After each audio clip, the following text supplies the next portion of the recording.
Ang Phoenix Fuel Masters ay nag-offer ng Evan Neal at Jason Perkins sa San Miguel Beermen kapalit nina Chris Rosales at Molotov Tuwa. Ito ay bahagi ng mga pag-uusap sa pagitan ng dalawang koponan upang palakasin ang kanilang mga lineup para sa nalalapit na mga laro. Ang offer na ito ay nagpapatunay na ang Phoenix Fuel Masters ay naghahanap ng mga pagbabago sa kanilang koponan, lalo na matapos ang kanilang pagkapanalo laban sa San Miguel Beermen noong nakaraang laro. Ayon sa mga ulat, si Coach Charles Chu ay inoffer sina Evan Neal at Jason Perkins sa San Miguel Beermen kapalit nina Chris Rosales at Molotov Tuwa dahil gusto niyang makuha ang kanilang mga karanasan at kakayahan sa loob ng court. Si Chris Rosales ay isang veterano na guard na may kakayahan sa pag-shoot ng three-pointers, na may karanasan sa malalaking laro tulad ng championship game, at upang magkaroon ng gabay si Tyler Teo. Dahil gusto ni Coach Charles Chu na matuto si Tyler Teo kay Chris Rosales at magkaroon ng magandang tandem sa backcourt, habang si Molotov Tuwa ay isang malakas na big man na may kakayahan sa pag-rebound at pag-score sa paint, kaya sinama ni Coach Charles Chu si Jason Perkins sa trade package upang makuha nila si Molotov Tuwa. Gusto ni Coach Chu na palakasin ang lineup ng Phoenix Fuel Masters sa pamamagitan ng pagkuha ng mga karanasan at kakayahan nina Chris Rosales at Molotov Tuwa. Kung sakaling matuloy ang trade na ito, maaaring magkaroon ito ng mga epekto sa bawat koponan. Para sa Phoenix Fuel Masters, magkakaroon ng mas malakas na lineup sa backcourt na sina Chris Rosales at Tyler Teo, at sa frontcourt naman si Molotov Tuwa. Samantala ang San Miguel Beermen naman ay magkakaroon ng mga karagdagang guards at big man sina Evan Neal at Jason Perkins, na maaaring makatulong sa kanilang mga laro. Ang trade na ito ay maaaring magbigay ng mga bagong hamon at oportunidad sa mga manlalaro na kasangkot, lalo na kina Tyler Teo at Evan Neal. Kung sakaling matuloy ang trade, maaaring gawin ng mga koponan ang mga adjustment sa kanilang mga bagong manlalaro. Sa Phoenix Fuel Masters, si Chris Rosales ay maaaring maglaro bilang starting point guard at magbigay ng karanasan at leadership sa backcourt. Si Molotov Tuwa ay maaaring maglaro bilang starting center at magbigay ng lakas sa frontcourt katuwang si Kay Balungay. Para sa San Miguel Beermen naman, si Evan Neal ay maaaring maglaro bilang shooting guard at magbigay ng karagdagang scoring options.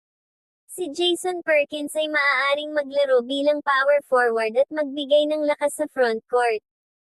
Maaaring sabihin natin na ang Phoenix Fuel Masters ang nakakuha ng mas magandang deal sa trade na ito, dahil si Chris Rosales at Molotov Tuwa ay makakapagbigay ng malaking tulong sa lineup ng Phoenix Fuel Masters.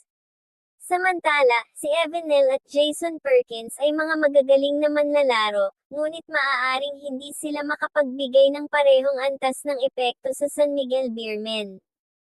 Kaya naman, ang trade na ito ay mukhang pabor sa Phoenix Fuel Masters.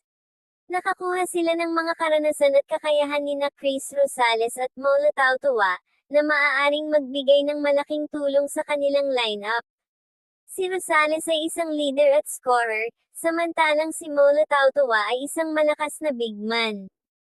Maaaring hindi agad tatanggapin ni Coach Leo Austria at ng San Miguel Management ang trade offer ng Phoenix at ni Coach Charles Chu dahil kailangan nilang pag-aralan ang mga benepisyo at drawbacks ng trade na ito at tingnan kung ito ay makakapagbigay ng malaking tulong sa kanilang koponan. Si Evan Neal at Jason Perkins ay mga magagaling na manlalaro, ngunit ang San Miguel Beermen ay mayroon ng malakas na lineup. Kailangan nilang tingnan kung ang mga bagong manlalaro na ito ay makakapagbigay ng karagdagang halaga sa kanilang koponan. Maaaring mag-counteroffer ang San Miguel o maghanap ng iba pang mga deal na mas pabor sa kanila. Ang trade na ito ay mukhang hindi ganon ka-fair para sa San Miguel Beermen. Nakakuha ang Phoenix Fuel Masters ng mga karanasan at kakayahan nina Chris Rosales at Molotov Tuwa, na mas mataas ang value kaysa kina Evan Neal at Jason Perkins. Maaaring may lapses sa trade na ito, tulad ng ang San Miguel Beermen ay nagbigay ng mas mataas na value sa trade, sina Chris Rosales at Molotov Tuwa, kapalit nina Evan Neal at Jason Perkins. Ang San Miguel Beermen ay maaaring mawala ng depth sa kanilang lineup, lalo na sa posisyon ng guard at big man. Ang mga bagong manlalaro na makukuha ng San Miguel na sina Evan Nel at Jason Perkins ay maaaring mahirapan na umangkop sa sistema ng San Miguel Beermen. Ang Phoenix Fuel Masters ay nakakuha ng mga manlalaro na mas makakatulong sa kanilang koponan, na maaaring magbigay ng malaking tulong sa kanilang mga laro. Depende pa din sa pag-uusap ng dalawang management kung itutuloy ba nila ito o magpapalit ng manlalaro na kasama sa trade package. Maaaring mag-counteroffer ang San Miguel o maghanap ng iba pang mga deal na mas pabor sa kanila.